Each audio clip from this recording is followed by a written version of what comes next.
Au propos du commandant de l'Africom devant le Sénat américain, votre gouvernement a donc réagi avec fermeté, dénonçant des accusations infondées sur les choix souverains du Burkina Faso.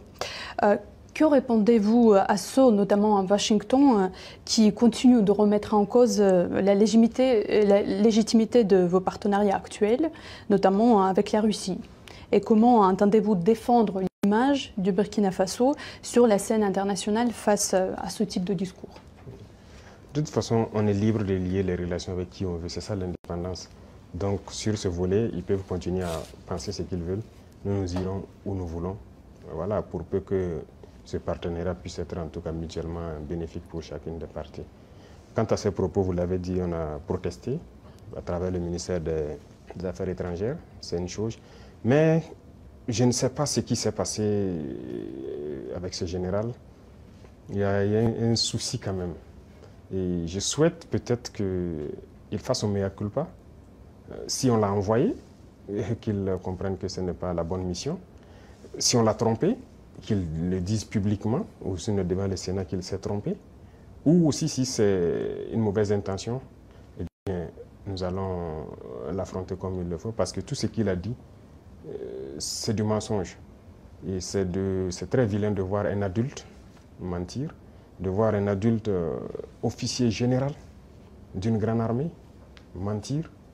C'est très grave.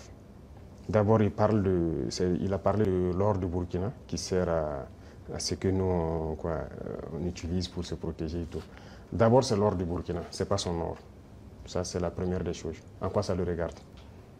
Ça ne le regarde en rien. C'est le Burkina, c'est l'or du Burkina, ça ne le regarde pas. Deuxième chose, il ment.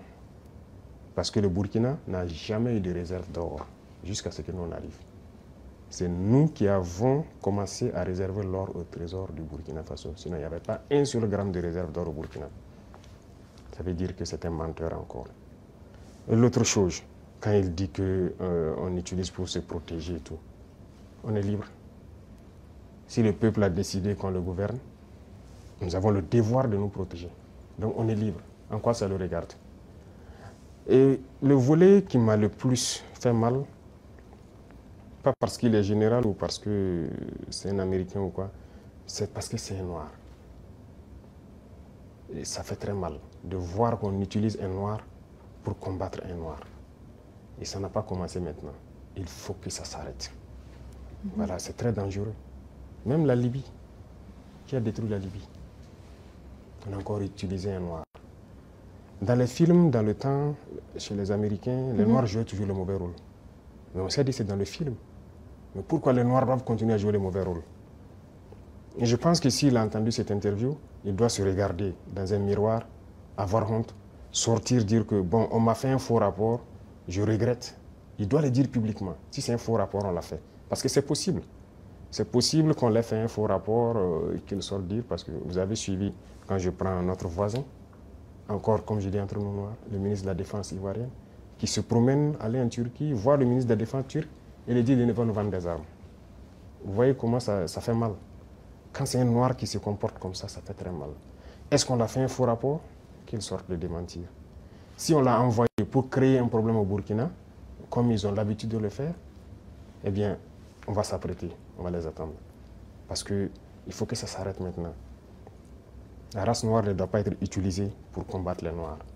Et chaque fois, c'est la même chose, c'est la même chose. Et c'est ce que nous déplorons. Et ça nous a fait beaucoup mal de voir que c'est un noir qui tient ces propos. C'est vrai qu'ils peuvent le regretter, par plusieurs canaux, ils essaient de se rattraper. Mais non, ça a été dit publiquement, il faut se rattraper publiquement. Voilà, nous, c'est comme ça. Nous ne sommes plus dans l'hypocrisie diplomatique, comme on aime le dire. Dire des choses haut et fort et venir en bas dire non, on s'excuse, on n'a pas quoi. Il faut le dire publiquement.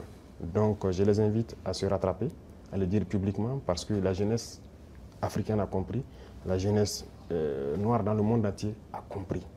Cette manipulation ne passe plus. Voilà, ça a toujours été le cas, utiliser de faux alibis pour espérer atteindre d'autres objectifs. Ça ne passe plus. Donc c'est regrettable, mais le Burkina reste dans sa lignée. Nous continuerons à nous développer. Et il a oublié de dire tout ce que nous faisons pour le Burkina. Ce que nous faisons, aucun régime ne l'a réalisé. voilà, le développement socio-économique du Burkina, qui a fait, voilà, nous sommes en train de construire beaucoup de centres de santé, équipés en appareillage, les examens médicaux, et baisser les coûts des examens médicaux. Quel régime a fait pareil? Personne. Nous sommes en train d'agir sur l'agriculture, labourer gratuitement les champs des paysans, notre production a augmenté et tout. Qui l'a fait? Personne. L'armée que nous sommes en train de créer, d'une nouvelle armée, l'armée burkinabé n'a jamais été autant fournie en effectifs, en équipement que maintenant. Qui l'a fait? Aucun régime.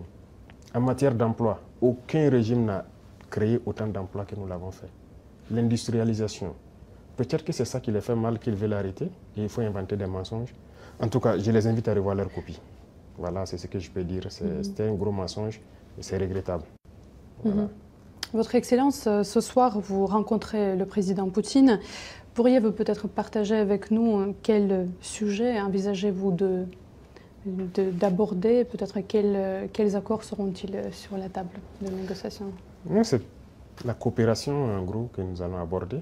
Voilà. Et aussi, comme je dis, la coopération, nous sommes en train d'aller sur le volet vraiment, certes défense-sécurité qui est d'office là, mais aussi le volet éducation. Voilà, pour former beaucoup de jeunes burkinabés, déjà des gens qui ont du talent, qui ont des génies, mais aussi former d'autres qui sont très bien sur le volet académique, aux sciences. Et ce sont les sciences qui permettent de développer un pays. Voilà, donc il y a tous ces volets, toutes ces questions qui seront sur la table. Mais aussi, il y a la géopolitique qui est en pleine mutation. Tous les jours, il y a du changement. Et je pense que, comme je dis, nous avons les mêmes perspectives. C'est d'avoir un monde libre, un monde multipolaire libre, où les gens seront indépendants, souverains, de faire tout ce qu'ils veulent faire. Ce sont des questions qui seront abordées. Voilà, et aussi, principalement, notre espace avec notre situation particulière au Sahel, éventuellement, que nous allons aborder. Merci beaucoup pour votre réponse. C'est qu'aujourd'hui, la Russie et le Burkina Faso sont dans le même combat. Nous avons un monde que je peux qualifier d'unilatéral. Nous voulons un monde multipolaire. Voilà, nous voulons un monde libre, indépendant, un monde de paix, où les nations ne dictent pas donc, à d'autres nations ce qu'elles doivent faire et comment ils doivent être. Donc la Russie est activement dans ce combat, qui est aussi un combat de dénazification, si je peux dire. Et donc nous aussi, nous sommes dans ce même type de combat contre l'impérialisme qui veut nous asservir, qui veut nous garder dans l'esclavage. Donc nous avons donc les mêmes perspectives. Donc c'était très symbolique qu'on vienne participer aux côtés donc, du peuple russe à cette célébration. Notamment, le peuple soviétique a contribué largement à vaincre le nazisme et le burkinabé, comme vous le dites bien, applique aujourd'hui les efforts pour lutter, pour éradiquer le terrorisme. Voyez-vous des similitudes entre nos deux peuples et en quoi cela se manifeste-t-il plus concrètement? Oui.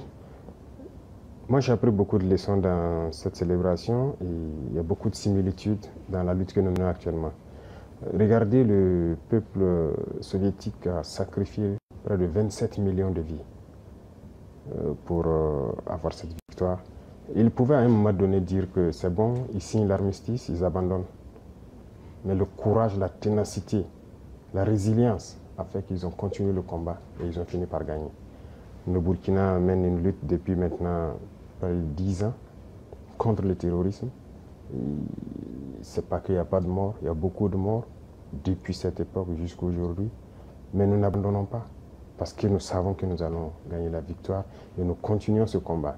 Donc il y a cet état d'esprit-là qui nous fédère et donc c'est ça qui est aussi très intéressant dans ces moments.